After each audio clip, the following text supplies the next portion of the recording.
On pense souvent que le football, c'est juste un sport, mais en réalité, c'est bien plus que ça. C'est un miroir, un reflet incroyablement fidèle de notre système économique mondial. Aujourd'hui, on va décortiquer ensemble comment le ballon rond ne fait pas que refléter, mais parfois même comment il amplifie les grandes dynamiques du capitalisme. Alors, pour commencer, je vous donne un chiffre. Juste un chiffre. 275 millions de dollars. Qu'est-ce que c'est? Eh bien, c'est le salaire annuel de Cristiano Ronaldo depuis qu'il est en Arabie Saoudite. Un montant qui, soyons honnêtes, dépasse un peu l'entendement. Et c'est notre point de départ. Pour mettre ce chiffre en perspective, on va le comparer. Le salaire moyen d'un joueur professionnel en Belgique, c'est environ 500 000 euros. Faites le calcul, le ratio est de 550 pour 1. C'est un écart absolument colossal. Et croyez-moi, ce n'est pas juste une anecdote.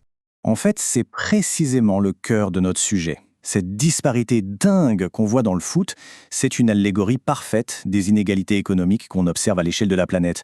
Le sport n'est pas une bulle à part, non, c'est un véritable concentré de notre monde. Pour mesurer ça de façon un peu plus scientifique, on peut utiliser un outil économique qui s'appelle le coefficient de Gini. C'est un peu le thermomètre des inégalités. Pour faire simple, plus le chiffre se rapproche de 1, plus le système est inégalitaire. S'il est à 0, c'est l'égalité parfaite. Et alors là, attention, voilà le chiffre le plus frappant de cette analyse. Le Gini du football mondial, si on mesure l'écart entre les différentes ligues, il est d'environ 0,60. Pour comparer, l'Afrique du Sud, qui est officiellement le pays le plus inégalitaire du monde, a un Gini de 0,63. Ça veut dire quoi? Ça veut dire que le football est, économiquement, plus fracturé que n'importe quelle nation sur Terre.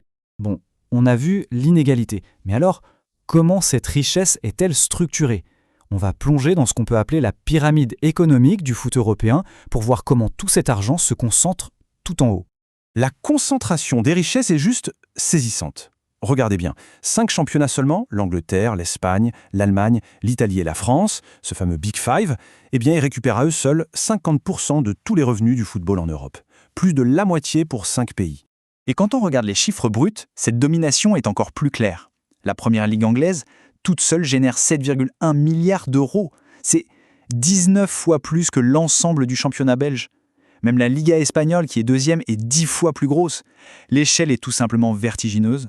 Ce système économique, il tient grâce à un mécanisme bien rodé, une sorte de pipeline mondiale. Comment ça marche? Un jeune talent est repéré, souvent en Amérique du Sud ou en Afrique. Ensuite, il est raffiné, poli, dans une ligue intermédiaire comme en Belgique ou au Portugal. Et l'étape finale, il est vendu à prix d'or à un des géants du Big Five. C'est ce flux constant qui cimente la hiérarchie. Ok, on a posé les bases du système. Mais ce système est en train d'être complètement chamboulé par de nouvelles forces. Des acteurs externes extrêmement puissants, les pétro-États et les fonds d'investissement, sont en train de redessiner toute la carte du football. En gros, il y a deux nouveaux modèles qui s'affrontent. D'un côté, les clubs-États, comme le Paris Saint-Germain ou Newcastle. Là, l'argent du pétrole sert avant tout des objectifs de soft power, d'influence géopolitique. De l'autre côté, on a les fonds d'investissement privés, comme à Chelsea ou à l'AC Milan. Eux, leur but est clair, un retour sur investissement purement financier de l'ordre de 15 à 20%. Deux logiques très différentes. Et la puissance financière derrière ces clubs-États est colossale. Prenez le fonds d'investissement public saoudien, le PIF. Il contrôle Newcastle et une bonne partie de la Ligue saoudienne.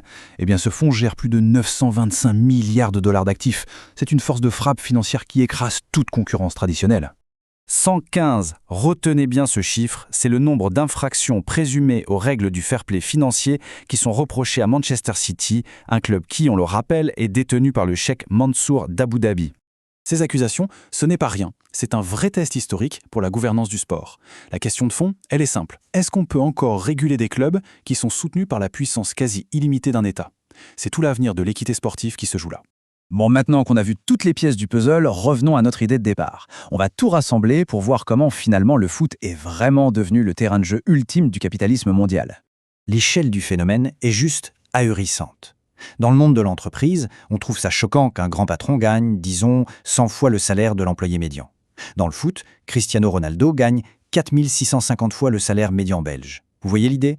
Le foot n'est pas un simple miroir de nos inégalités. C'est une loupe qui les grossit de façon extrême. Cette citation, je trouve, résume parfaitement la situation. On a un système qui rappelle étrangement les flux de l'époque coloniale. Le talent brut, la matière première, est extrait des pays du Sud. Il est ensuite traité, transformé dans des économies intermédiaires. Et enfin, le produit fini, à très haute valeur ajoutée, est consommé par les puissances dominantes du Nord. Alors, qu'est-ce qu'il faut retenir de tout ça? D'abord, que l'économie du foot est un super baromètre de la répartition des richesses dans le monde. Ensuite, que le fossé entre les riches et les pauvres s'y creuse encore plus vite que dans le reste de l'économie. Et enfin, que le foot n'est plus seulement du sport, c'est devenu un enjeu majeur de pouvoir géopolitique et financier.